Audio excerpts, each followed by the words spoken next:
Now I'm a believer, not a train. Hooked out in my mind, I'm in love. I'm a believer, I couldn't leave her if I tried.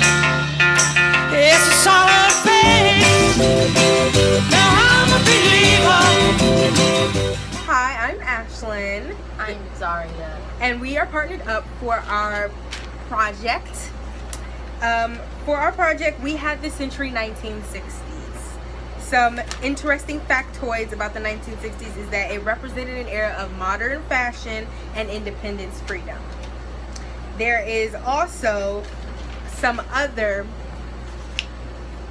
basic facts that we will talk about later on in this video.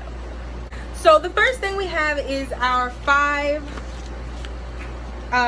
items from the 1960s. Zaria, would you like to read what the first one is? So tell us about our hemlines. Hemlines were the mini skirts.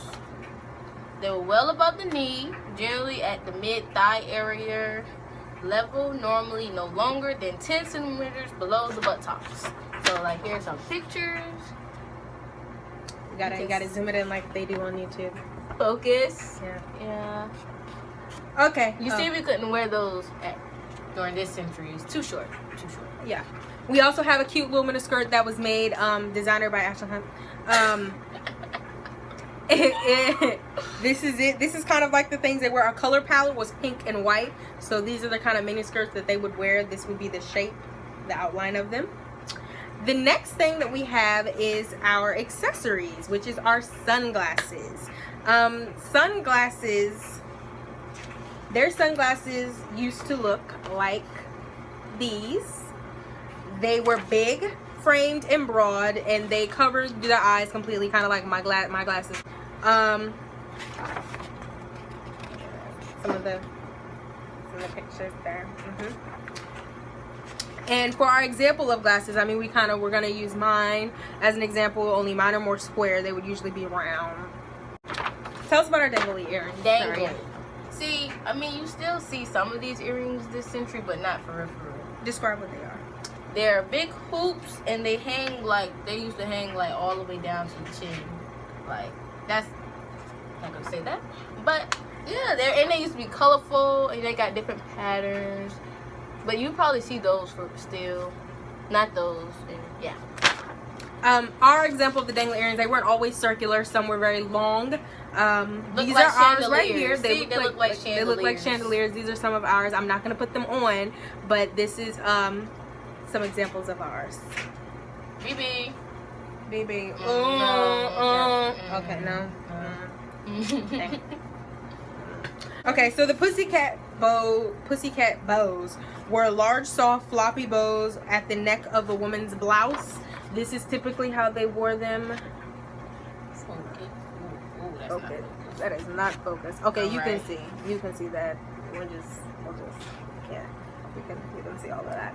But they were big and floppy, and they kind of just chilled at the neckline. So for our fabric example, we have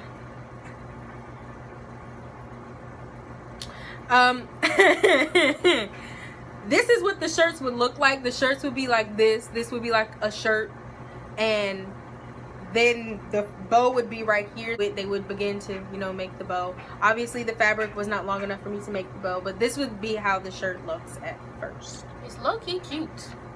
It is, when it's done right.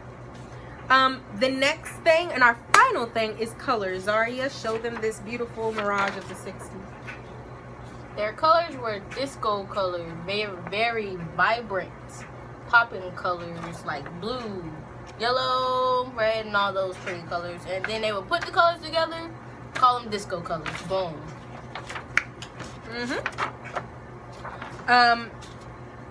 Our example of the disco colors is this. This is very disco-y from the 60s, very vibrant. It's just a little plush pillow thing, but it kind of reminds me of a disco ball. Now we're going to get into our 10 occurrences that happened in the 1960s. I told you I didn't feel like. So we're gonna start we're gonna start with the war during the 1960s, Vietnam War to be exact. That connected back to fashion because the supplies that were used during the war, they were taken from the United States. So what was left is what was left to create fashion. So that's kind of how the war and fashion kind of intertwined, because the supplies that were left over is what they used to make clothing. Next, Social climate. It goes to birth control pills. And feminism introduced those who were feminists dressed to stand out and be heard. How does those link back together? Alright, so the birth control pills and the feminism was introduced, and those who were feminists dressed to stand out and be unique and make their voice be heard and known. And the birth control was used obviously to keep women from getting pregnant, because during that time being skinny was a huge thing, especially for models. So to keep themselves from being fat and stretching out their clothes, they took the birth control pills, obviously, to not get pregnant. Our ruler in the 1960s was Mr. Kennedy. I didn't say that. Mr. Kennedy.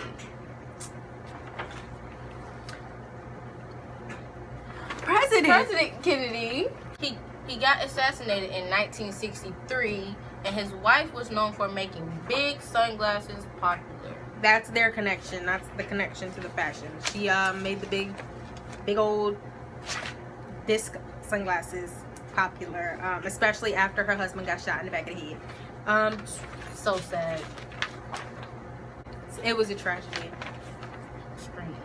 Our politics. Martin Luther King Jr.'s speech brought an assassination was a big thing for politics, just due to the fact that he was a huge impact on the segregation and the segregation of black and white people and Hispanics and all others. All types of race. Yeah. But Martin Luther King Jr., the people that came to his rally, the way they were dressed, it wasn't specific. It was all types of people. You had war veterans, you had hippies, you had people who were in the political cabinet or whatever that came. You had all types of people there. So the fashion was broad and very versatile and diverse among the races. Yes. Our next section is the economy. The economy. Well, the economy, basically, the presidents wanted to move on from poverty. This was during the time of, I don't think it was during the Great Depression, was it? It was just a time where America just was struggling at the moment, and the president, so basically, because of the more hopeful future, the more prosperous future they wanted, fashion started to get bigger and more demanding. People started paying more attention to it. It started gaining a lot of views from other people. So that's how it connects back to fashion. Okay, the industry, the United States experienced its longest expansion for the industries, and making the productivity of a lot of items go bigger, and a part of that was clothing. So when the industries grew, the production of clothing and making of clothing in factories grew as well.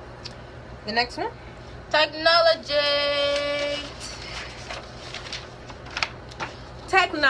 We had a lot of technology. One of the biggest things that were... This is so old.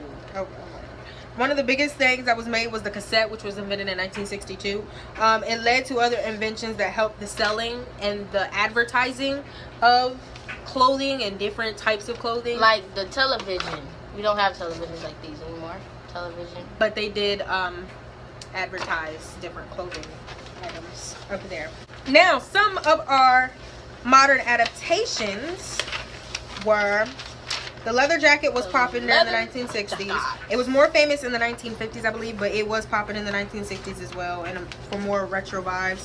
The difference is this century we have more zippers, more buttons, all types of a lot more extra stuff, just accents. extra. All that but accents. back in the day, it was plain. Straight zipper. It was a zipper. You put with it the on, collar, there you go, and you got it moved.